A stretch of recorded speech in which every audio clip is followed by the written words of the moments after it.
খেদমত করতো, তারা ছিল নবীর প্রতিবেশী। তো অনেকদিন হয় ইহুদি ছেলেটা আসে না। বিশ্বনবী খোঁজ দিলেন ঘটনা কি, একটা ইহুদি ছেলে না আমার খেদমতে আসতো, ছেলেটা কই? খোঁজ নিয়ে জানলেন ছেলেটা অসুস্থ। বিষ্ণু ইসলাম ওই ইহুদির বাড়িতে চলে গেলেন ওই ছেলেটাকে দেখা করার জন্য, ভিজিট করার জন্য। সুবহানাল্লাহ পড়বেন না? গেলেন, যে দেখে ইহুদি ছেলেটা মুমূর্ষ, যান যান যায় যায় ভাব, বিছানায় পড়ে আছে, তার বাবা দাঁড়ানো। বিশ্বনবী তার মাথার পাশে বসলেন, মাথায় হাত বুলিয়ে দিলেন, আর ছেলেটাকে বললেন আসলিম, হে ইহুদি ছেলে আসলিম, ইসলাম ধর্ম গ্রহণ করো।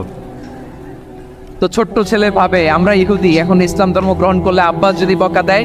ফানাযারা ইলা ওয়াজহি আবি, ছেলেটা তার বাবার চেহারার দিকে তাকালো, দেখি আব্বা কি কয়। আব্বা যদি বলে তাইলে ইসলাম ধর্ম গ্রহণ করবো। ইহুদি ছেলেটা তার বাবার দিকে যখন তাকালো, ওর বাবা বলে আতিয়া আবুল কাসিম, আবুল কাসিম যা বলে তাই করো।